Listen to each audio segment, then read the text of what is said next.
It's a very tragic situation. It's devastating, really, and it just feels to me like it's an exclamation mark on what has been a terrible couple of weeks as we've looked at the Taliban retake control of Afghanistan and Kabul.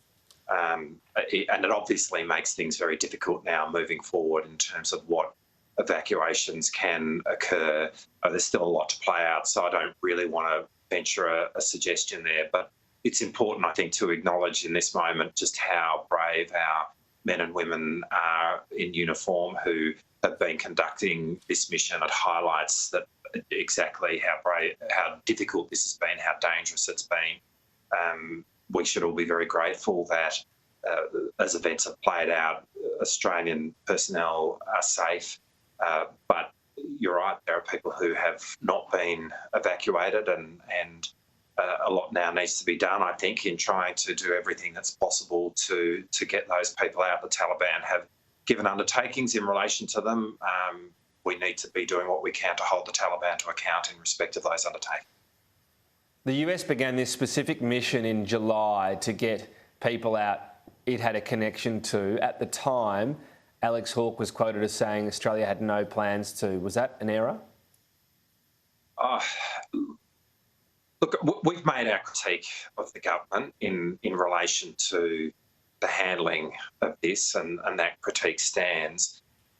I feel, to be honest, Tom, in the aftermath of the tragedy of last night, it's probably not the time or place to pursue that critique of the government. There'll be time enough to do that. Right now, I think it is a moment to be thinking about the efforts of our servicemen and women. We need to be looking at the ways in which we can move forward in terms of those who have remained behind.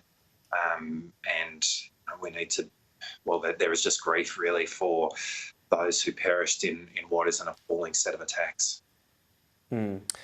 We're a bit player in this in terms of the overall situation. The US decision, of course, is the big one, the decision to pull out.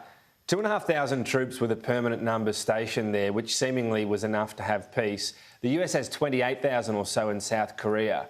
Given what we're seeing right now, was the US decision to withdraw a mistake? I've said previously I felt anxious about it, but I also understand the dilemma that the United States has been in. You're right that we inevitably follow what the United States is going to do here because this has been a US-led mission. I don't think it's right to equate this with the Korean Peninsula. The circumstances are different.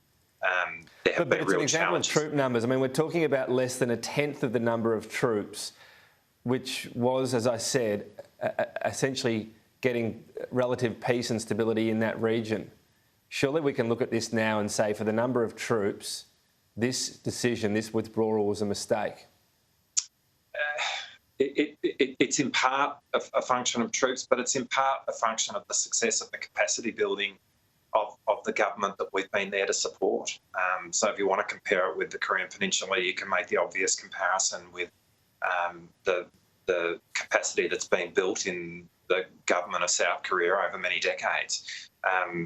That's what we were there doing. I mean, Australian troops were there trying to help build, for example, the capacity of officers of the Afghan National Army working in their officer training school.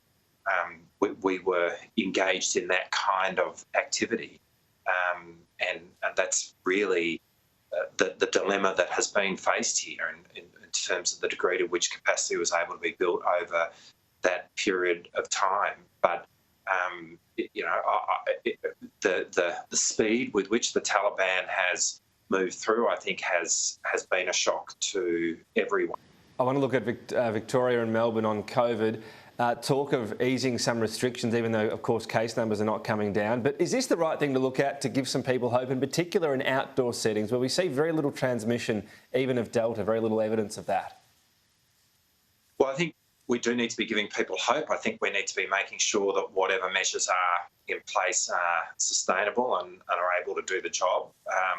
This is a very difficult predicament that all the state premiers are in, to be honest, but certainly that's the case in Victoria in terms of trying to manage this outbreak in circumstances where only 1 in 4 of the population are vaccinated. And what that means is the consequences of letting this rip would be very significant and very damaging.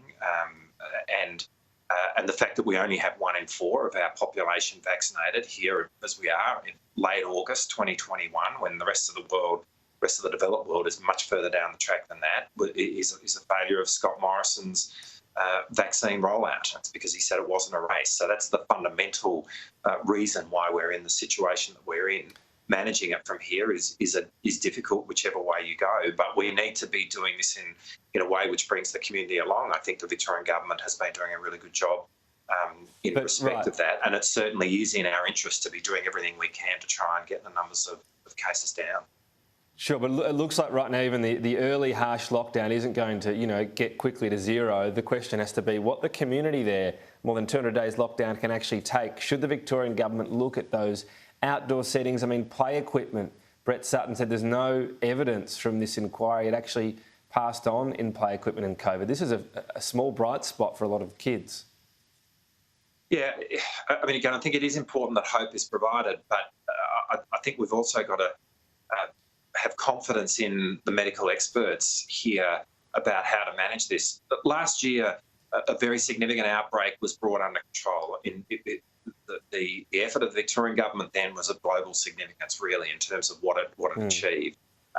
That was not just an effort of the Victorian government, that was ultimately an effort of the Victorian people. So the vast bulk of Victorians have also demonstrated their ability to engage in sacrifice, to follow the rules, to get this under control, and we've just got to be doing our best to do that again, albeit that we're dealing with a different variant. But I think that the other point I make, Tom, is that it's not just about following the rules for following the rules' sake. We engage in lockdowns, we engage in these restrictions because we seek to look after each other.